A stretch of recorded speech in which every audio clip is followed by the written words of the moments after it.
Hello, Michael Tellinger here with another frequently asked questions session, and in this video we deal with the question, are we going back to the Dark Ages? Are we going backwards? Now, I find this fascinating, and again, I'm answering these questions because these are some of the frequently asked questions. They are nonsensical to me, but I know that there are probably many people out there that still ask this question. I hope that by the time you get through the implementation videos, which weren't available more than sort of 2 years ago, so if you're a relative newcomer to this and you've watched all the One Small Town implementation videos, there are probably 4 or 5 of them, make sure you watch them all. By the time you finish watching these, you'll already know a lot of the answers to these questions because they really are self-explanatory. But I'm going to answer these questions in any case because these are the frequently asked questions that have arisen over a 15-year period. We'll just go through them, get them done so that they're recorded for eternity and people can watch them whenever they feel like getting reassurance or whatever doubt they might have. So, are we going back to the Dark Ages? Now, there's a reason why people ask this question. This is probably some time ago. And the reason for that is because in the beginning, when we were still developing the One Small Town strategy or the Ubuntu philosophy and the contributionism philosophy where people would live together and work together, cooperate, collaborate, many people jumped to the conclusion that we're going to start building like these hippie colonies and just get a bunch of people together on a piece of land and start growing food and pitch tents and build a cottage or a teepee or whatever. So that's clearly not what we're doing. I've dealt with this in a different video. We are not promoting intentional communities or any kind of hippie colony that we've seen around the world where people live together and it becomes a mess. There's no management, there's no structure, and the thing just some of them survive, somehow survive, but it's definitely not a pleasant environment and not an environment that everybody wants to live in. We're doing the opposite. We're going to existing towns, existing villages, towns, not villages, probably towns of at least 5,000 people, and there's a reason for that, because anything less than that probably won't have enough people to support the 3 hours contribution to start off with. But I'll deal with that in a separate video. What's the minimum number of people we need to start a One Small Town strategy or get it off the ground? So the question of are we going to the Dark Ages arose when people were still confused and they thought that we're going to build these hippie colonies, which means it's just going to be a mess.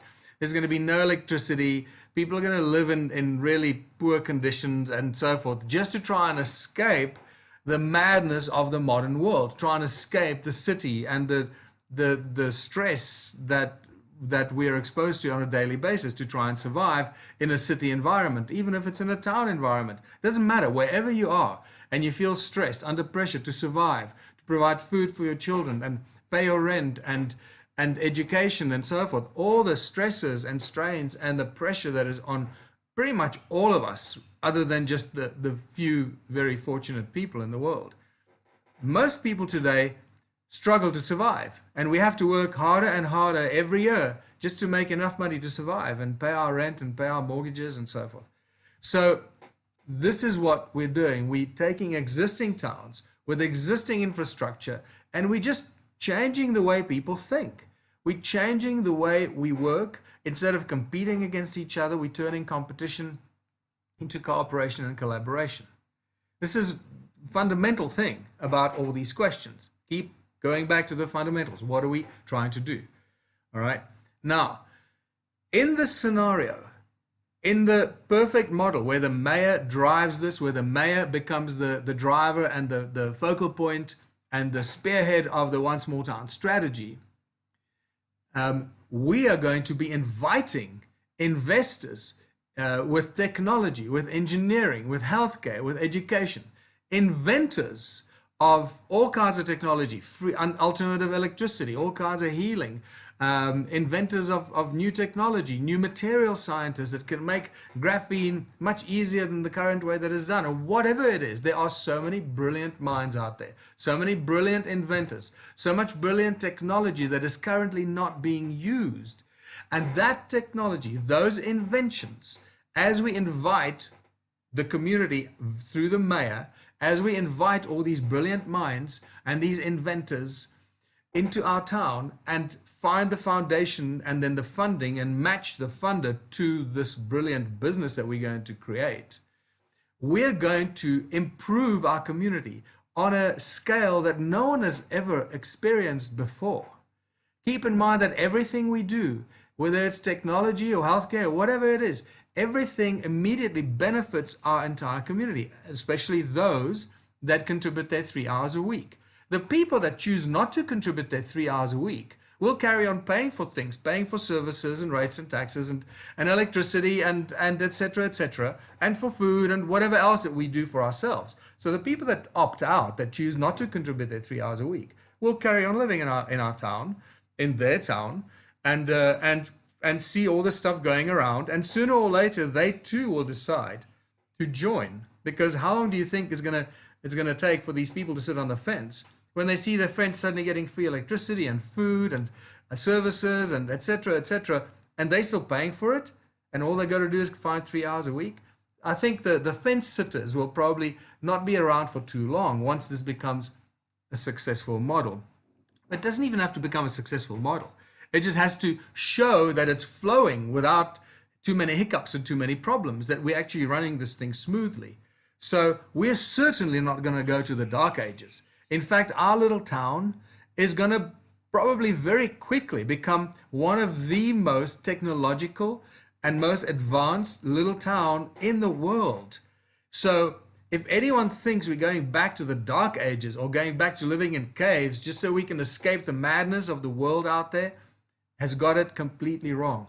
We're taking our town and we're turning it into a place of abundance and prosperity on all levels, which doesn't only include food and so forth. It includes all the technology and all the things that we can create and we choose to create and do for ourselves. So we might end up with a completely different telecommunication device or system in our town that is free for everybody, as long as you're calling anybody in your town. And we might end up with our own Wi-Fi system, which is completely different from the current system that we use, that we integrate into the external system, but this Wi-Fi system belongs to us. So we never ever have to pay for Wi-Fi. So just think outside the box. Think that anything is possible because we're now working together.